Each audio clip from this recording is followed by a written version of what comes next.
sehingga setiap siswa yang menerapkan hastalaku ini dia mempunyai pemikiran, mempunyai pemahaman bahwa ini adalah adab etika yang memang harusnya adalah dimiliki oleh seluruh siswa, terutama adalah siswa SMA 1. Halo semua, kembali lagi bareng aku Isna dalam program podcast SMA Negeri 1 Andong. Nah, di podcast kali ini teman-teman kita bakalan bahas tentang sekolah Adi Pangestuti dan tentang hastalaku. Nah, narasumber kita adalah Pak Agung Supriyadi. Gimana Pak Agung kabarnya? Alhamdulillah baik Isna. Alhamdulillah, Masya Allah baik. Di tema kali ini kita bakalan bahas tentang hastalaku dan siswa. Tanpa berlama-lama kita langsung aja ke pertanyaannya. Pak Agung, Iya, Mbak. apa sih tujuan, gini, kita langsung ke definisi dulu ya. Apa sih Adi Pangestuti dan hastalaku itu, Pak?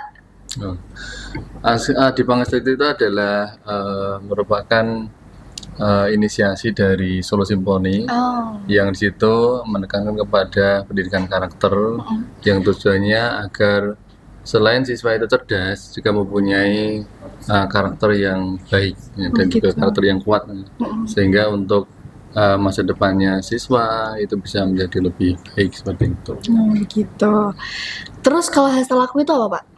Hastalaku itu ada 8 ya, ada 8. Kalau yang populernya adalah disingkat dengan 3G lepat, ya, 3G lepat. 3G, 3 ya, 3G. Yang pertama itu adalah gotong royong. Yang kedua itu adalah gerak semana. Kemudian yang ketiga adalah guyub rukun. Kemudian lepat. L-nya itu adalah lembah mana. E-nya itu adalah ewo pekewo. P-nya adalah pengertian. A-nya adab asor. Kemudian T-nya adalah tepos liro.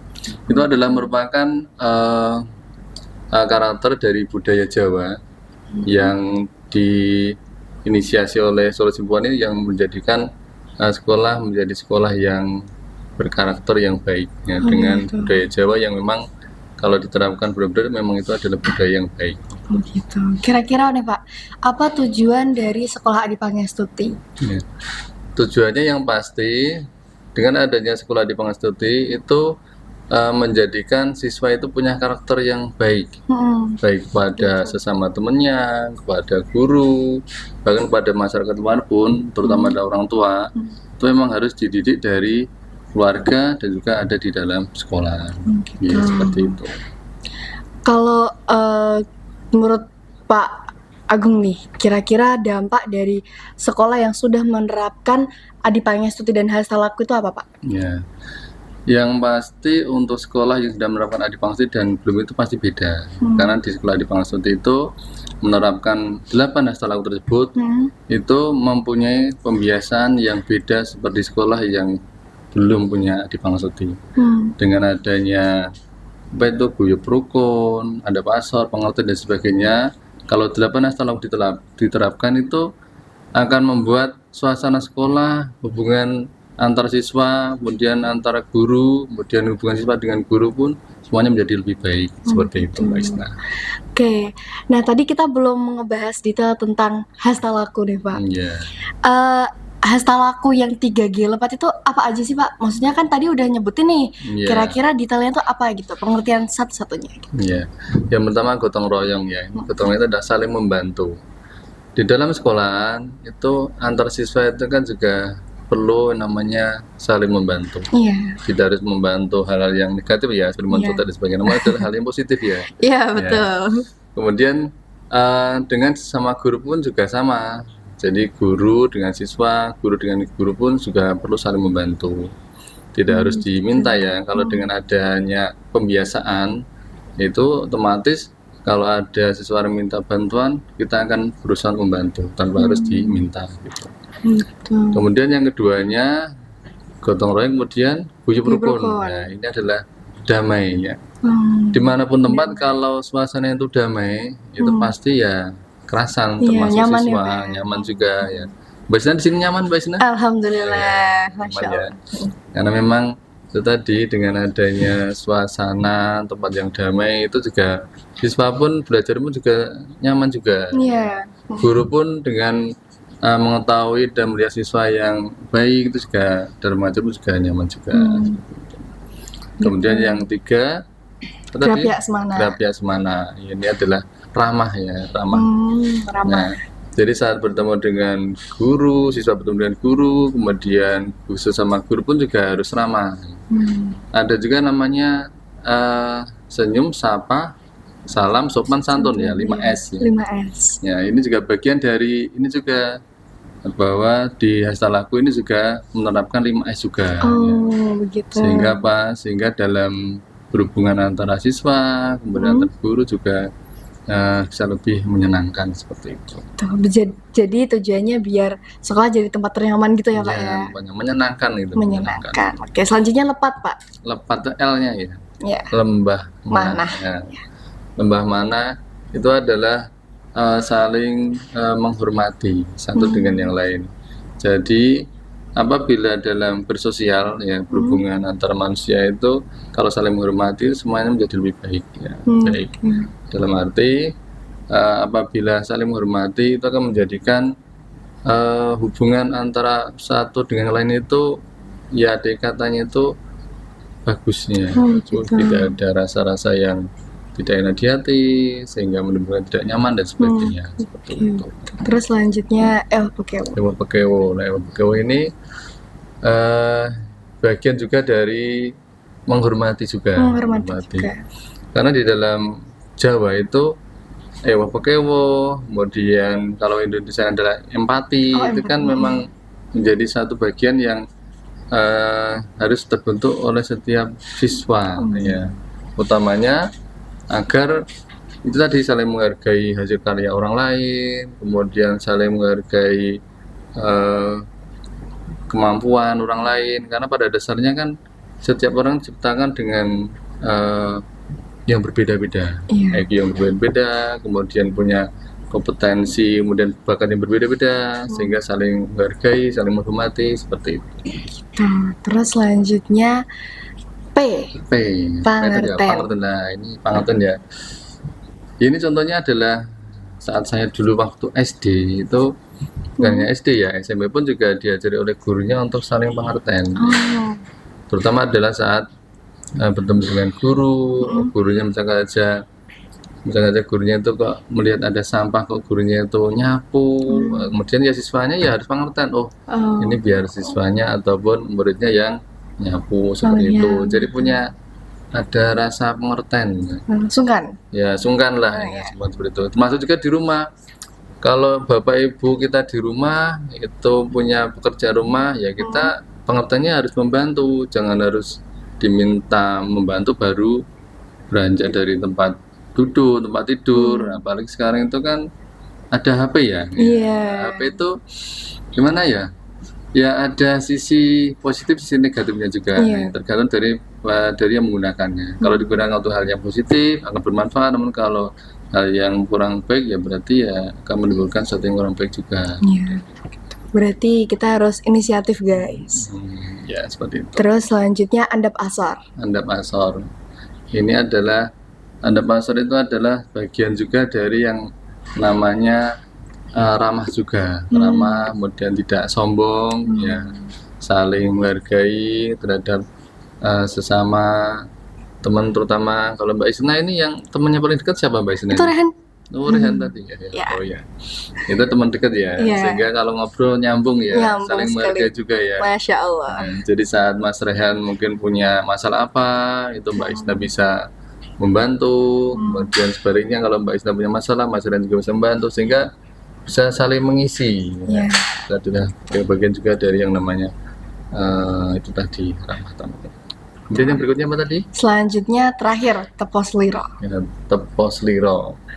Teposliro itu adalah bagian yang sebenarnya 8 hastalaku itu semuanya saling terkait, hampir sama, saling menghormati, saling menghargai, tidak sombong, rendah hati.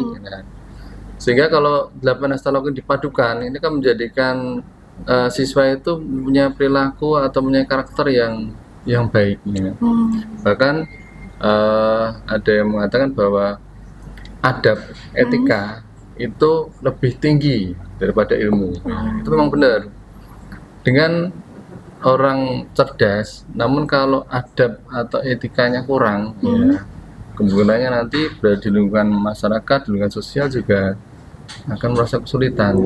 Dengan punya etika yang bagus, adab yang bagus, itu akan menjadikan seorang tersebut akan diterima di lingkungannya, kemudian lingkungan menjadi nyaman, orang terdekat juga menjadi nyaman, sehingga pada akhirnya itu siswa bisa punya kemampuan yang baik, kemudian punya adab juga yang baik, ya.